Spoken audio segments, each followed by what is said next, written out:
जब फॉर्म 47 की हुकूमतें होंगी तो यही होता है। फिर फॉर्म 47 पे हलफ भी तो आपके लीडरों ने उठाया ना। नहीं सर ये उनकी कोताही है, या मजबूरी, खराबी पैदा होगी। और ये आप ये करेंगे आज, ये जुडिशरी मुकम्मल जो उसके अंदर थोड़ी बहुत सकत रह गई थी वो भी खत्म हो जाएगी। मैं जुडिशरी का दिफा करने वाला आदमी नहीं हूँ।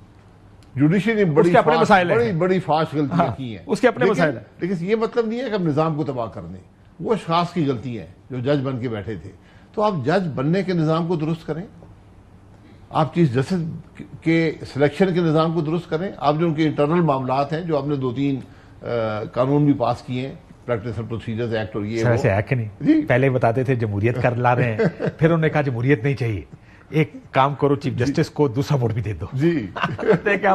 अब इतनी ब्लेटेंटली कब देखा था आखिरी दफा शायद साहब आपने?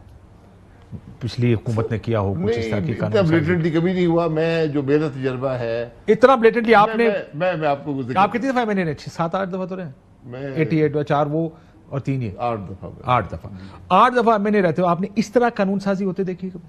नहीं, देखिए इस तरह एक दफा कोशिश हुई थी, ये आई थिंक 78 या 70 की बात, 97-98 की बात, वो जब मियां साहब को जी वो क्या बनाना, वो नहीं हुई थी। देखिए ये आप क्रेडिट दें उस मुस्लिम लीग की पार्लियामेंट्री पार्टी को भी और मियां साहब को भी कि जब पार्टी ने इजहार राय किया उसकी मुखालफत में, अमीरुल मोमिनीन बनना था जब, माफी चाहूंगा नाम नहीं याद आ रहा था, बहरहाल वो जो भी था, पार्टी ने मुखालफत की, उसको मियां साहब विड्रॉ कर गए, हट गए उस मामले।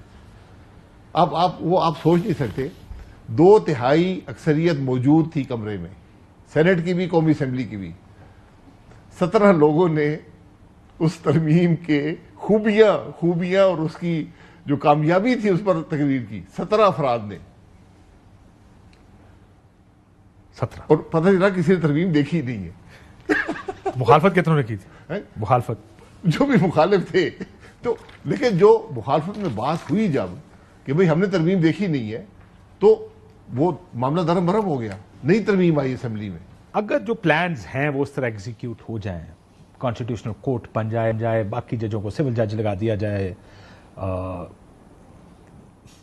इनफरादी जो राइट्स हैं बड़े वो अफेक्ट हों, जजेस को जब दिल किया ट्रांसफर कर दें, क्या होगा?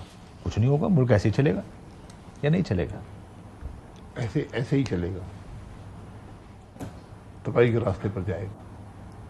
जैसे आज चल रहा है, मुल्क इस तरह नहीं चलते जैसे आज चल रहे हैं, मजीद खराबी होगी। सर आप बड़ा अरसा कहते थे जमहूरियत कमजोर होती है क्योंकि आमरीतें होती हैं। अब तो इस जमहूरियत को चलते हुए भी तकरीबन 15, 16, 17 साल हो गए, लेकिन ये जो डेमोक्रेट्स हैं, इनको यहाँ बैठे हुए या सियासत में आए हुए 40-40 साल हो गए। सो डेमोक्रेट ने तो नहीं सीखना, सीखे ना उन्होंने, कुर्सी सीख लिया उन्होंने, हर कीमत में कुर्सी ले लो, जमीर बेच दो, आईनी तरमीम कर दो, काले कानून बना दो, आगे का मत सोचें, आज की कुर्सी की बात करें। और अब मसला यह है, कुर्सी में है कुछ नहीं। आज सबसे बड़ा मसला यह हो गया है कि कुर्सी में है कुछ नहीं, ना वो मुल्क के लिए कुछ कर सकते हैं, ना अपने आप को कोई बचा सकते हैं। सर लेकिन असल मसला तो मुखालिफ को फार करने का ना, अगर मुखालिफ तगड़ा ना होता तो शायद ये सारा करने की जरूरत ना पड़ती। मुखालिफ इस तरह फारिग नहीं होते, मैं माजरत से कहता हूँ, मुखालिफ इस तरह ना फारिग होते हैं ना। Sir Imran Khan, let's be honest, Imran Khan इतना बड़ा बन गया इस इलेक्शन में, इन्होंने देखा, उन्होंने कहा हम मुका के इसमें जाइए तो गल बननी, वरना ना। इलेक्शन आते जाते रहते हैं। पिछली दफा मियां साहब के साथ भी यही हुआ था, मुका रहे थे, उससे पहले जरदारी साहब को मुका रहे थे, बेनजीर साहिबा को मुका रहे थे, क्या वो मुक गए? उसका भुट्टो को फांसी लगी, आज तक वोट पड़ता है। ये इससे मजीद मुल्क की सियासत खराब होती है, मुल्क की जमहूरियत तबाह होती है, मुल्क के मामला तबाह होते हैं। आप किधर जा रहे हैं? आज पीछे हटे। मैं हकीकत से कहता हूँ आज एक ही रास्ता है, इस सारी टेंशन को डिफ्यूज करें। कैसे? बैठे भी फैसला करें यार, मुज़ाकरात करें, बातचीत करें और रास्ता निकालें। सियासतदान, फौजी, ये जज आपस में बैठे को हल निकालें। बहुत शुक्रिया शाहिद खाकान भाई साहब हमारे साथ मौजूद है।